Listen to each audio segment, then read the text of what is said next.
just before the war was over, we was moving the guns up, walking, because we didn't want no racket up there, the jeeps are running. So we had to walk up this hill, because they wanted their guns right at almost at the top of the hill. And we got pinned down with a sniper. And the snow was over knee deep. And we had to lay there all day, and the lieutenant, he decided about middle of the evening, he's gonna find out where that sniper was that was shooting at us, and we just set them guns up and blasted him out. And he raised up, and we hollered at him and said, "Lieutenant, stay down, he's gonna kill you." But he stood up anyway, and he had that steel helmet on, and that bullet hit the back of that steel helmet and went right down his backbone, just about a half an inch maybe in his back, all the way down. So we had to drag him all the way back to the medics, which was about a mile, in that snow before we could even get him up to walk.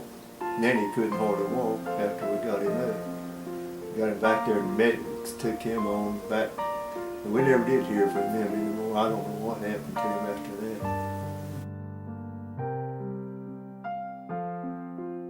I stood guard on a church, for a church, or whatever over there. Anytime your men was anywhere that would stop, they posted a guard out. And I stood guard over this church. And I wished I'd wrote the name of that church down and just exactly where it was at, but it was in the edge of France or in Germany, and I don't remember which.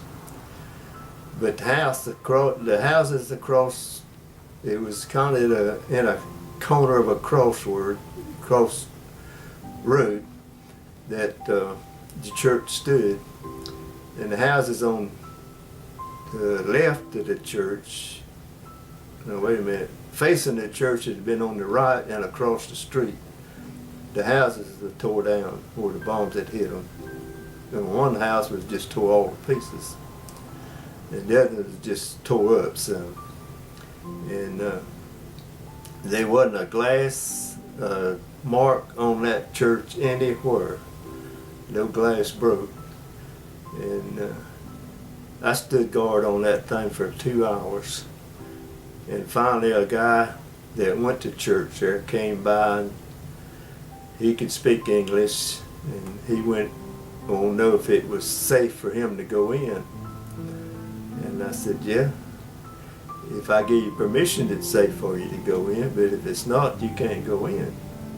I said, do you go here? He said, yes. I said, I go here and I help to clean the church. I said, okay, under one condition. He says, what's that? I can go in with you for a second. I can't stay long because I got to be on guard outside.